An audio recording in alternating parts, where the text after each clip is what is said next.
जय हिंद साथियों, मैं हूं जयशंकर झा और आप देख रहे हैं career point Nawada by Jayshankar Jha. आज मैं सीटेट के ऊपर में यह वीडियो लेकर आया हूं। सीटेट का एग्ज़ाम अभी हो भी रहा है और बहुत एग्ज़ाम भी बाकी है, इसलिए मेरे पास जो भी हैंड रिटन नोट्स था उस नोट्स को सोचिए जो आप लोगों से शेयर कर देता हूँ। मैंने जितना नोट्स बनाया था अपने एग्ज़ाम के तैयारी के लिए, सभी के सभी नोट्स मैं आप लोगों को दे देता हूं एक एक करके। इससे पहले भी एक वीडियो अपलोड किया गया तो वो सिद्धांत के ऊपर में था और सभी के सभी सिद्धांत बहुत ही महत्वपूर्ण थे। उतना सिद्धांत को हम उसमें शामिल किए थे जो परीक्षा में बार बार पूछे गए हैं। तो पिछले जितने एग्जाम हुए हैं सीटेट का उसका विश्लेषण करके ही वो सिद्धांत का मैंने नोट्स तैयार किया था और वो सिद्धांत काफ़ी है आप लोगों को एग्जाम में सिद्धांत से क्वेश्चन को सॉल्व करने के लिए। तो चलिए हमारे साथ बने रहिए। अगर फर्स्ट टाइम चैनल को विजिट कर रहे हैं तो चैनल को जरूर सब्सक्राइब कर लें, बेल आइकन को प्रेस कर दें ताकि कोई भी जानकारी हो शिक्षा जगत से तो आप लोगों को सबसे पहले मिले और कोई भी प्रिपरेशन हो उसका भी आपको लोगों को आसानी से मदद मिल सके। चलिए जीन पियाजे आज हम देखने वाले हैं। जीन पियाजे के बारे में, जीन पियाजे के सिद्धांत के उन्होंने क्या दिया उनके बारे में एक एक चीज, बहुत ज़्यादा क्वेश्चन जीन पियाजे से पूछा जाता है। तो आज एक एक करके हम जानेंगे जीन पियाजे के बारे में। देखिए जीन पियाजे का संज्ञानात्मक विकास का सिद्धांत आज जो हम लोग जानेंगे वो जानेंगे जीन पियाजे का संज्ञानात्मक विकास का सिद्धांत। देखिए जीन पियाजे का जन्म 1896 ईस्वी में हुआ, मृत्यु 1980 ईस्वी में। जीन पियाजे का संज्ञानात्मक विकास सिद्धांत को हम जानेंगे। जन्म उनका हुआ 1896 में, मृत्यु 1980 ईस्वी में। तो जन्म और मृत्यु समझ गए होंगे। जन्म 1896 ईस्वी में, मृत्यु 1980 ईस्वी। और जन्म स्थान जो है जीन पियाजे का वह स्विट्जरलैंड। जन्म स्थान कहाँ है जीन पियाजे का?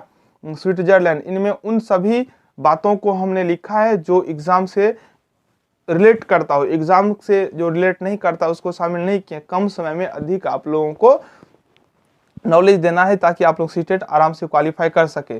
देखिए पहला जो है वो बालकों में बुद्धि का विकास किस प्रकार होता है यह जानने के लिए उन्होंने अपने स्वयं के बच्चों को अपनी खोज का विषय बनाया। देखिए यहाँ से पूछा जा सकता है और पूछता जाता है जो बालकों के बुद्धि में विकास किस प्रकार होता है यह जानने के लिए जीन पियाजे ने किसको अपना खोज का विषय बनाया। तो इसका सही उत्तर आपको टिक करना है, स्वयं के बच्चों को। उन्होंने जो एक्सपेरिमेंट किया वो स्वयं के बच्चों के ऊपर में ही किया। बहुत अच्छा बात है क्योंकि कोई भी काम अगर करते हैं तो अपने घर से करेंगे तो बहुत ही अच्छा होगा। तो एक बात आप जान गए होंगे जो उन्होंने जो प्रयोग किए वो प्रयोग में जो जिसको खोज के रूप में शामिल किए उनमें वो किनको शामिल किए? तो अपने बच्चों को। देखिए दूसरा जो पॉइंट है वो संज्ञानात्मक विकास का तात्पर्य बच्चों के सीखने और सूचनाएं एकत्रित करने के तरीके से है।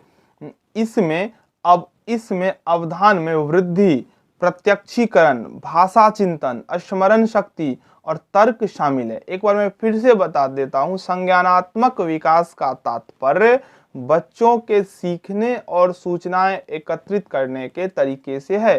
संज्ञानात्मक विकास का अर्थ क्या होता है? बच्चों के सीखने और सूचनाएं एकत्रित करने के तरीके से। आपसे क्वेश्चन में पूछा जाएगा जो संज्ञानात्मक विकास क्या होता है तो आपको जवाब देना है जो संज्ञानात्मक विकास जो है वो बच्चों के सीखने और सूचनाएं एकत्रित करने के तरीके से है। चलिए तो इसमें इस अवधान में यानी कि संज्ञानात्मक विकास में वृद्धि, प्रत्यक्षीकरण, भाषा चिंतन, स्मरण शक्ति और तर्क शक्ति शामिल है। अगला है बच्चों का विकास कब से कहां से जुड़ा हुआ है? तो जन्म से। बच्चों का विकास कहां से जुड़ा हुआ है? तो जुड़ा हुआ है जन्म से। अनुकूलन, वातावरण के अनुसार स्वयं को ढालना अनुकूलन कहलाता है। एक वर्ड है अनुकूलन। अनुकूलन मतलब होता है जो परिस्थिति हो, जो वातावरण हो उसके अनुसार ढल जाना अनुकूलन होता है। देखिए अनुकूलन, वातावरण के अनुसार स्वयं को ढालना अनुकूलन कहलाता है। अनुकूलन क्या होता है?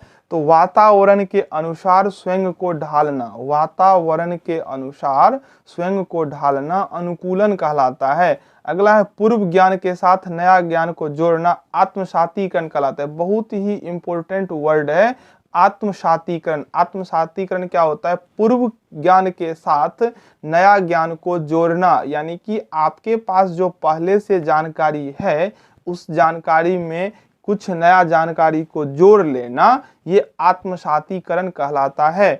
आपके पास जो नॉलेज है, आप जो जानते हैं, उस नॉलेज के आधार पर आप उसमें कुछ और ऐड कर लेते हैं, तो इस प्रक्रिया को हम बोल देंगे आत्मसातीकरण। चलिए अगला देखते हैं, पुराने ज्ञान या स्कीमा में परिवर्तन क्या कहलाता है? समायोजन। पुराने ज्ञान या स्कीमा, पुराने ज्ञान या स्कीमा में परिवर्तन समायोजन कहलाता है। दो वर्ड है, एक है आत्मसातीकरण, दूसरा है समायोजन। तो आत्मसातीकरण क्या होता है? तो पूर्व ज्ञान के साथ नया ज्ञान को जोड़ना, नया ज्ञान को जोड़ना है वो आत्मसातीकरण है, और पुराने ज्ञान में परिवर्तन जो है वो समायोजन कहलाता है। पुराने ज्ञान में परिवर्तन, पुराने ज्ञान में पूर्व ज्ञान में कुछ ज्ञान को जोड़ना होता है आत्मसातीकरण, और पूर्व ज्ञान में परिवर्तन जो है वो समायोजन होता है। दोनों पर थोड़ा ध्यान दीजिए, एडजस्टमेंट होता है। अगला है वैसी प्रक्रिया जिसके अंतर्गत बालक आत्मसातीकरण तथा समायोजन की प्रक्रियाओं के मध्य एक संतुलन स्थापित करना साम्यावरण कहलाता है। ध्यान देखिए, तीसरा वर्ड आप लोगों को मिला, साम्यावरण। साम्यावरण ये क्या होता है? तो इस प्रक्रिया में क्या होता है, आत्मसातीकरण और समायोजन दोनों अलग अलग चीज है। आत्मसातीकरण में पूर्व ज्ञान में नया ज्ञान को जोड़ा जाता है, समायोजन में होता है पूर्व ज्ञान में परिवर्तन किया जाता है। तो इन दोनों के बीच में जो एडजस्टमेंट किया जाता है, इन दोनों के बीच में जो बैलेंस स्थापित किया जाता है, उसको बोला जाता है साम्यावरण। चलिए देखते हैं अगला क्या है। इनके द्वारा संज्ञानात्मक विकास की अवस्था जो दिया गया, तो उसको जानते हैं। संज्ञानात्मक विकास की अवस्था, पहला जो है वह इंद्रिय जनित गामक या संवेदी प्रेरक अवस्था। इंद्रिय जनित गामक या संवेदी प्रेरणा अवस्था, ये जन्म से 2 वर्ष, ये जन्म से 2 वर्ष तक जो होता है पूछा जाता है। जो जन्म से 2 वर्ष तक की अवस्था को प्याजे ने क्या कहा है? तो उन्होंने कहा है इंद्रिय जनित गामक या संवेदी प्रेरक अवस्था। ये क्या है? तो मानसिक क्रियाएं हैं। इसमें क्या होता है? तो आंख, नाक, कान, त्वचा, जीभ से सोचना, मानसिक क्रियाएं हैं। आंख, नाक, कान, त्वचा, जीभ से सोचना। चलिए अगला क्या है? बुद्धि। अगला है बुद्धि कार्यों के द्वारा व्यक्त होना। बुद्धि कार्यों के द्वारा व्यक्त होना। अगला है प्रत्यक्ष वस्तु के लिए अस्तित्व। यह अवस्था अनुकरण, स्मृति और मानसिक निरूपण से संबंधित है। तो ये था आप लोगों को संवेदी प्रेरक अवस्था। जन्म से 2 वर्ष होता है, मानसिक क्रियाएं हैं, इसमें आंख, नाक, कान, त्वचा, जीभ से सोचा जाता है। बुद्धि कार्यों के द्वारा व्यक्त होना, प्रत्यक्ष वस्तु के लिए अस्तित्व, जो उनके सामने में होगा उसी को वो मानेगा। यह अवस्था अनुकरण यानी कि देखकर सीखना, स्मृति और मानसिक निरूपण से संबंधित है। दूसरा जो उन्होंने दिया है, 4 प्रक्रिया दिया हुआ है, संज्ञानात्मक विकास की अवधारणा में 4 है। तो पहला हो गया संवेदी प्रेरक। अब दूसरा हम देखते हैं पूर्व संक्रियात्मक। पूर्व संक्रियात्मक 0 से 2, और ये है 2 से 7 वर्ष। ध्यान से देखिए, 2 से 7 वर्ष पूर्व संक्रियात्मक अवस्था। बहुत बार पूछा गया है पूर्व संक्रियात्मक अवस्था कब से कब तक होता है? तो उसका सही उत्तर हो जाएगा 2 से 7 वर्ष। पूर्व संक्रियात्मक अवस्था 2 से 7 वर्ष होता है, जिसमें से क्या किया गया है? तो 2 भाग में डिवाइड किया गया है। पहला पूर्व वैचारिक अवस्था 2 से 4 वर्ष, पूर्व वैचारिक अवस्था है, पूर्व वैचारिक अवस्था है 2 से 4 वर्ष, और अंतर्दर्शी अवस्था है 4 से 7 वर्ष। यहां से भी क्वेश्चन पूछ देगा, प्याजे के अनुसार पूर्व वैचारिक अवस्था है, तो इसका उत्तर हो जाएगा 2 से 4 वर्ष। पूर्व संक्रियात्मक अवस्था है 2 से 7 वर्ष, पूर्व वैचारिक अवस्था है 2 से 4 वर्ष, अंतर्दर्शी अवस्था है 4 से 7 वर्ष। देखिए तो एक एक चीज देखते हैं दोनों अवस्था में क्या होता है। पूर्व वैचारिक अवस्था जो होता है 2 से 4 वर्ष का होता है। इसमें संकेत चिन्ह का चिंतन होता है, संकेत चिन्ह का चिंतन होता है। किया जाने वाला कार्य अनुकरण तथा खेल के माध्यम से, किया जाने वाला कार्य जो होता है वो अनुकरण होता है और खेल के माध्यम से होता है। मानसिक चिंतन का विकास होता है पूर्व वैचारिक अवस्था में ही। अंतर्दर्शी अवस्था 4 से 7 वर्ष का होता है। मानसिक चिंतन तथा तर्कन पहले से अधिक परिपक्व हो जाता है। 2 से 4 वर्ष में जितना मानसिक चिंतन का विकास हुआ होता है वो अधिक परिपक्व हो जाता है अंतर्दर्शी अवस्था में। मानसिक चिंतन तथा तर्कन पहले से अधिक परिपक्व। अगला है साधारण मानसिक क्रिया जैसे जोड़, घटाव, गुना एवं भाग साधारण मानसिक क्रिया को जानने लगते हैं। चलिए देखते हैं अगला क्या है, परिवेश में वस्तुओं को पहचानना एवं विभेद करना। परिवेश में वस्तुओं को पहचानना एवं विभेद करना, ये जो है इसी अवस्था में होता है, पूर्व संक्रियात्मक अवस्था में। अगला है भाषा का विकास जो है यहाँ से प्रारंभ हो जाता है, भाषा का विकास प्रारंभ हो जाता है, नई सूचना एवं अनुभव का संग्रह होता है, नई सूचना एवं अनुभव का संग्रह होता है। पहली अवस्था की अपेक्षा अधिक समस्याओं का समाधान, पहली अवस्था में जितना वो समस्या का समाधान करने वाला होता है उससे अधिक समस्याओं का वो समाधान कर लेता है। अगला है वस्तु अस्थायित्व के गुण का विकास, वस्तु अस्थायित्व के गुण का विकास जो है इसी अवस्था में होता है। अब तीसरा जो अवस्था है वो है मूर्त संक्रियात्मक अवस्था, मूर्त संक्रियात्मक अवस्था, ये 7 से 11 वर्ष का होता है। मूर्त संक्रियात्मक अवस्था ये 7 से 11 वर्ष का होता है। इसमें क्या सब होता है चलिए देखते हैं। वस्तुओं को पहचानने एवं उनका विभेदीकरण तथा वर्गीकरण करने की क्षमता का विकास, वस्तुओं को पहचानने एवं उनका विभेदीकरण तथा वर्गीकरण करने की क्षमता का विकास हो जाता है। वस्तुओं को पहचानने एवं उनका विभेदीकरण तथा वर्गीकरण करने की क्षमता का विकास मूर्त संक्रियात्मक अवस्था में होता है। इसका जो है 7 से 11 वर्ष। अगला है चिंतन अधिक क्रमबद्ध एवं तर्कसंगत, 7 से 11 वर्ष जो मूर्त संक्रियात्मक अवस्था होता है उसमें चिंतन अधिक क्रमबद्ध और तर्कसंगत हो जाता है। अगला है विश्वास करना, विश्वास करना तथा लंबाई, भार, अंक आदि पर चिंतन, विश्वास करने वाला हो जाता है, विश्वास करना तथा लंबाई, भार, अंक आदि पर चिंतन। अगला है भाषा का पूर्ण विकास, इस अवस्था में भाषा का जो है वो पूर्ण विकास हो जाता है। अगला है पूर्व और उसके अंश के संबंध में तर्क करना, पूर्व और उसके अंश के संबंध में तर्क करना, यह सब इसी अवस्था में है। अगला है अपने पर्यावरण के साथ अनुकूलन करने के लिए उनके नियमों को सीखना, अपने पर्यावरण के साथ अनुकूलन करने के लिए, यानी कि पर्यावरण में जो भी चीज मौजूद है उनके नियमों को सीखना, उसके साथ एडजस्ट करना, यह इन्हीं में। चौथा जो है वह है औपचारिक, औपचारिक अमूर्त संक्रियात्मक अवस्था, औपचारिक अमूर्त संक्रियात्मक अवस्था, औपचारिक अमूर्त संक्रियात्मक अवस्था, यह 11 वर्ष से 15 वर्ष तक होता है। औपचारिक अमूर्त संक्रियात्मक अवस्था यह 11 वर्ष से 15 वर्ष तक होता है।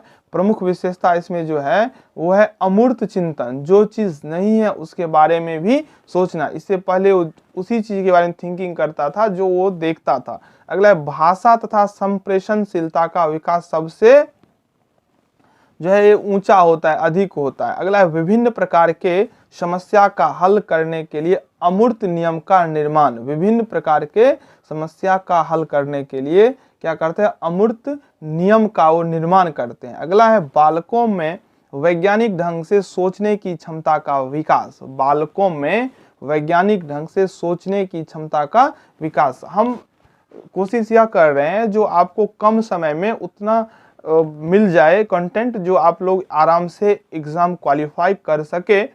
तो आप लोग बताइएगा जो क्या कैसा आपको लग रहा है मेरा प्रयास, और चैनल को जरूर सब्सक्राइब करके बेल आइकन को प्रेस कर लीजिएगा। औपचारिक संक्रियात्मक चिंतन ऊंचा तो शिक्षण स्तर ऊंचा, यदि नहीं तो शिक्षण स्तर नीचा। तो देखिए ये सब था इसमें, यदि औपचारिक संक्रियात्मक चिंतन ऊंचा तो शिक्षण स्तर ऊंचा, यदि नहीं तो शिक्षण स्तर नीचा। औपचारिक संक्रियात्मक अगर इसका चिंतन अगर ऊंचा होगा तो शिक्षण स्तर क्या हो जाएगा, ऊंचा हो जाएगा। यदि ऐसा नहीं होता है चिंतन ऊंचा तो शिक्षण स्तर भी हो जाएगा नीचा। चलिए अब हम लोग देखते हैं पियाजे का नैतिक विकास का सिद्धांत। अभी तक हम लोगों ने देखा है पियाजे के संज्ञानात्मक सिद्धांत विकास का, अब देखते हैं पियाजे का नैतिक विकास का सिद्धांत। तो क्वेश्चन यहाँ से डायरेक्ट भी पूछ लेता है जो पियाजे का जो नैतिक विकास का सिद्धांत किसने दिया है, तो पियाजे, फिर वहाँ संज्ञानात्मक वो भी पियाजे हो जाएगा। तो अब हम लोग जानते हैं पियाजे का नैतिक विकास का सिद्धांत। पहला है पियाजे ने 4 से 12 वर्ष की आयु के बच्चे का अवलोकन और साक्षात्कार किया। ये जो नैतिक विकास का सिद्धांत उन्होंने दिया तो 4 से 12 वर्ष के आयु के बच्चों का अवलोकन और साक्षात्कार करके। तो ये ध्यान रखिएगा, ये उम्र, बहुत क्वेश्चन इससे डायरेक्टली पूछ लेता है। अगला है नैतिक विकास का सिद्धांत। देखिए नैतिक विकास का सिद्धांत जो है वो प्रायत्ता नैतिक की और स्वायत्ता नैतिक की अवस्था। देखिए 4 से 7 वर्ष ये प्रायत्ता नैतिकता की और स्वायत्ता नैतिक की 7 से 10 वर्ष इन्होंने लिया। चलिए इन दोनों में क्या डिफरेंस है, तो बाहरी सत्ता से प्राप्त नैतिकता, ये जो अवस्था है प्रायत्त नैतिकता की, इसमें बाहरी सत्ता से प्राप्त नैतिकता होता है। इसमें क्या पहले से दूसरी अवस्था के बीच एक मिली जुली स्थिति, तो पहले जो इसमें वो सीखता है उससे मिला जुला यहाँ होता है। अगला है 10 वर्ष से बड़ी बच्चे स्वायत्त पर आधारित नैतिकता। स्वायत्त 10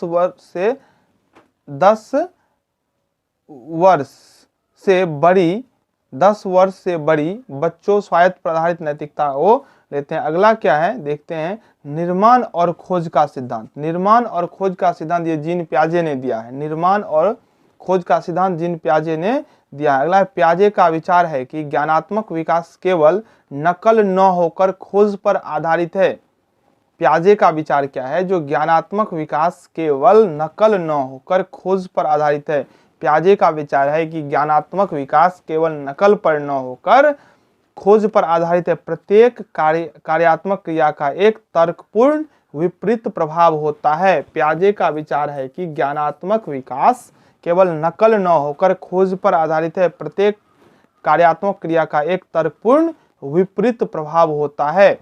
जैसा एक उदाहरण दिए हैं, जो एक मिट्टी के चक को 2 भागों में तोड़ना तथा 2 टूटे भाग को पुनः एक पूर्ण चक्र के रूप में जोड़ना।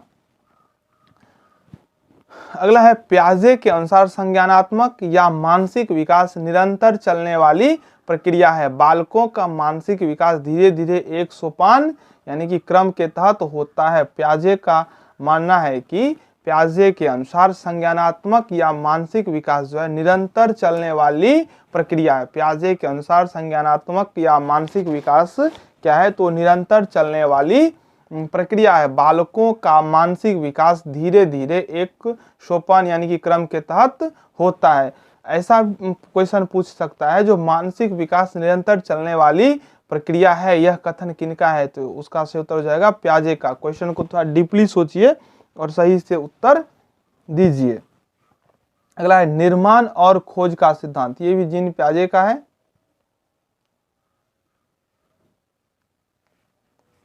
चलिए तो अभी तक हम लोगों ने जाना पियाजे का जो भी सिद्धांत था, इससे बहुत ज्यादा क्वेश्चन आता है, तो पियाजे के सिद्धांत को थोड़ा ध्यान से देख लीजिए। मिलता हूं फिर नेक्स्ट वीडियो में किसी और जो विश्लेषण के होंगे, चाहे कोहलबर्ग है, थॉर्नडाइक है, तो एक एक के बारे में जानेंगे, जो एग्जाम आप लोगों को बहुत अच्छा चला जाए। तो ठीक है, अभी के लिए आप सबसे विदा लेता हूं। मिलते हैं नेक्स्ट वीडियो में, तब तक आप इसको देखते रहिए और अपना जो है अब प्रैक्टिस सेट बनाते रहिए। प्रैक्टिस सेट बनाने से आपको समय का मैनेजमेंट करने का बहुत अच्छा ज्ञान हो जाएगा।